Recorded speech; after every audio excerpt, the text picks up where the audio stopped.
You can't sit on the laurels of innovation because, as you know, you've seen many tech companies flourish and then disappear. Technology isn't always durable. People can make technology durable. We live in a world defined by more data, traveling at faster speeds, and driving increasingly critical applications. Of course, data depends on networks, the superhighways of information, and as anybody who has sat in traffic can appreciate, the flow of that data is paramount. Here's where Arista comes in. Since its birth in 2004, Arista has had almost a singular focus on network switches, essentially the traffic directors of the digital sphere. As an analyst who covers telecom and networking equipment for Morgan Stanley Research, I wanted to learn more about Arista's ethos and its CEO, Jayshree Ullal, who's led Arista's early move into cloud computing. So I traveled to Arista's headquarters in Santa Clara, California, where Jayshree and I talked about how she runs a global company with the mindset of a lean startup, why it makes sense for managers to stay in the trenches, and how to continue to make breakthroughs in an industry where innovation is measured in milliseconds.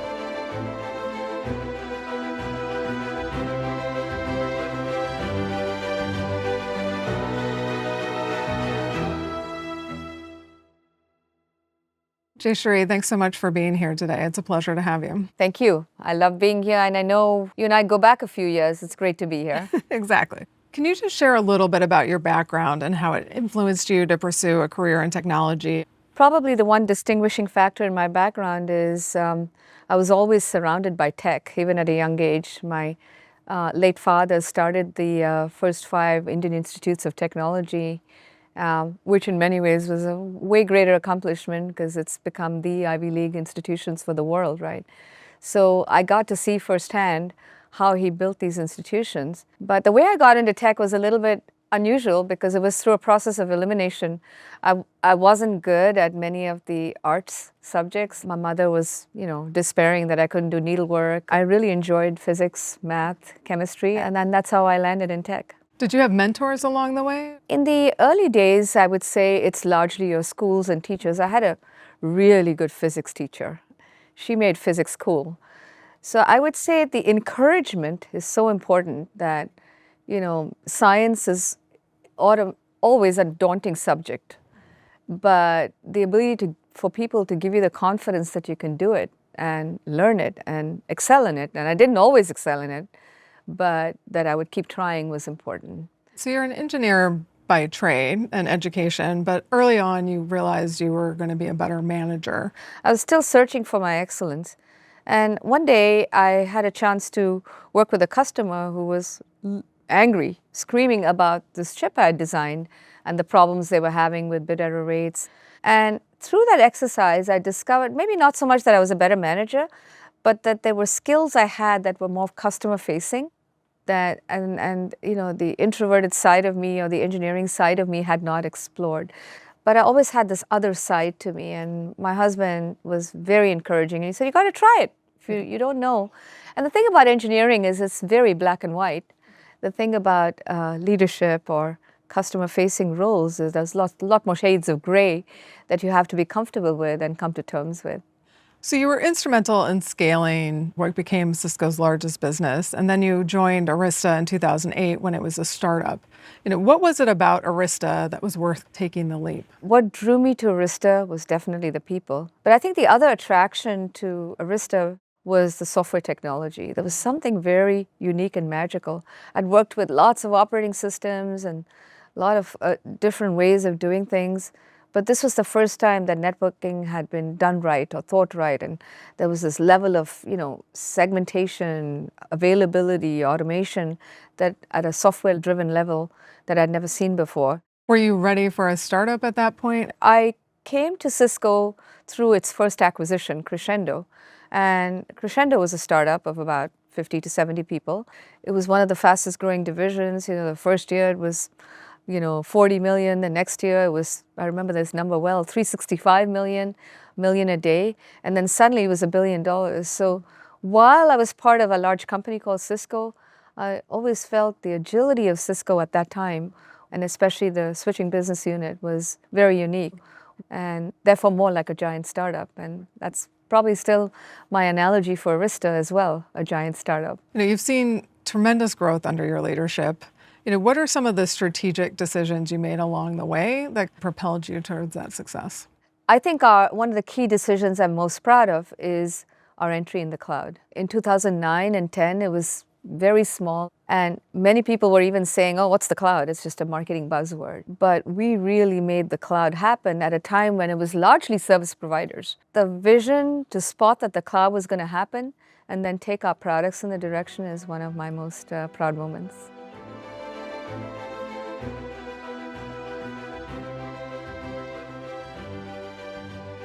Arista has a reputation for engineering and innovation. Just how do you push the boundaries of technology and keep that kind of a core part of the culture? Yeah, so you have to keep questioning whether what you're doing makes sense and is relevant for the customer. And so many times, even though our operating system is one of the best in the world, we redefined the architecture. We gut the architecture. We changed the foundation because we know what was designed in 2008 isn't necessarily relevant, especially with the advent of AI and everything in 2025. So constantly question your innovation and keep making it better. And I call Arista right now, Arista 2.0, because the kind of things we did in 1.0 are still relevant, but now we got to build on that and move from a single product to a platform with many, many more use cases. The ability to question yourself and challenge the status quo and keep innovating is something I'm most proud of. What is your secret for supporting innovation? When you become a corporation, somehow you convince yourself that you need managers, and then you have middle managers, and then you have further managers, and then there's a risk that you become administrators instead of technical innovators. Even at the engineering levels, majority of my managers are still coding. They're still reviewing architectures. And I think part of how we stay lean and mean is by making sure we're still hands-on. Because if you're not hands-on, then you're not going to appreciate what your teams do. I think the other piece that's important is to be focused on and be clear on what you do and what you don't do. What you don't do is as important to state, because as you get bigger, your customers will ask you for a lot of things, and you can say, listen, this is what we do well, and this is where we partner with others. So our leanness comes from not trying to do everything half, but to do a few things extremely well.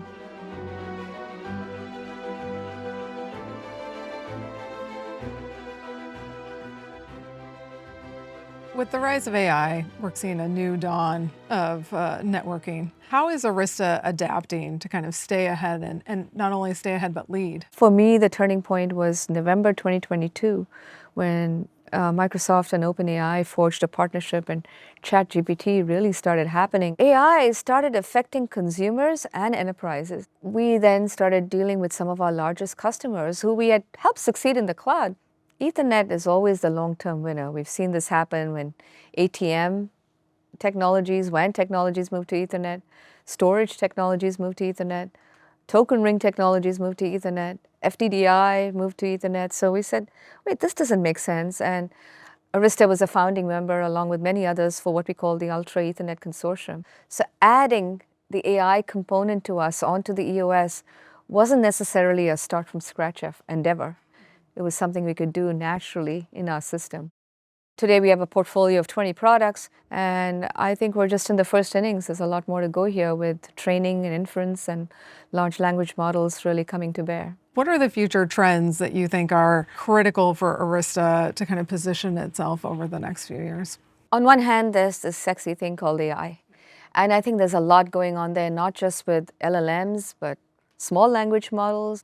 And then I think there'll be another whole phase of distributed inference capabilities as well. But on the other hand, I think the role of the enterprise is going to change significantly as well with the advent of IoT.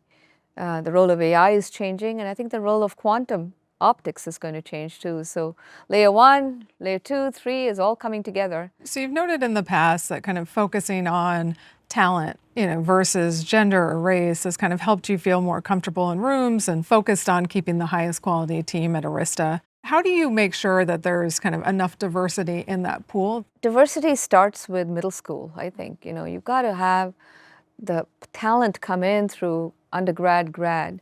And while it's getting better, it's still a long ways to go. So I'm a big fan of encouraging the science and math early so that they're not daunted by it. It's not popular to be good at those subjects, right? But I encourage everyone to be exposed to that subject, because you never really know if you're good at it or you want to learn it unless you've tried it. So I think diversity also isn't just about gender, it's diversity of thought, the diversity of beliefs, diversity of action. I definitely believe that while the gender pool is still small, the effort to make it bigger doesn't start now when you're looking for jobs. So one of my most favorite examples of that is Arista sponsoring of Afghan women who were just shut down from colleges in Afghanistan.